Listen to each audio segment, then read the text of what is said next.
জয় হিন্দ, জয় ভারত। দেখুন ভিডিওটাকে আমি হঠাৎ করে ফেসবুক স্ক্রোল করতে করতে এই ভিডিওটা এলো। বর্তমান দেশের পরিস্থিতি কতটা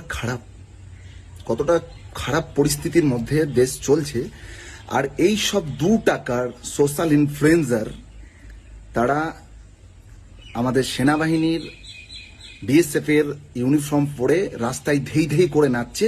এটা হচ্ছে অপমান, একটা ফোর্সের এটা অপমান করা হচ্ছে।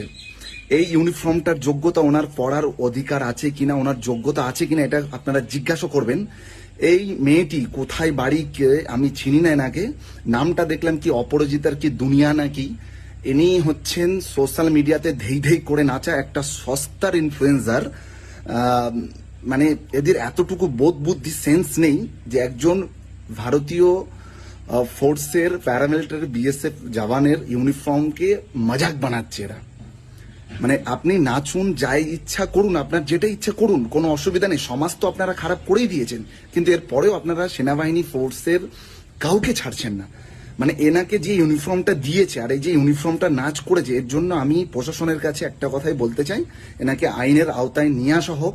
নাহলে আজকে এই যেভাবে মজাক বানিয়েছে, রাস্তাঘাটে নাচ করছে সেনাবাহিনীর পোশাক পরে, এটা আমাদের ভারতীয় মানুষের জন্য অনেক বড় লজ্জা ছাড়ার কিছু নয়।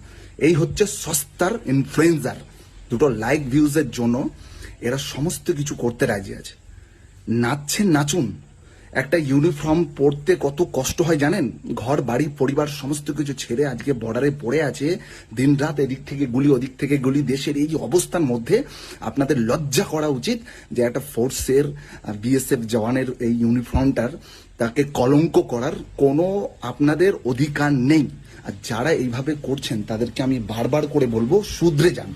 আর আমি প্রশাসনের দৃষ্টি আকর্ষণ করছি, এনাকে আইনের আওতায় নিয়ে আসা হোক এবং এনাকে কড়া শাসনের কড়া ব্যবস্থা নেওয়া হোক এনার উপরে।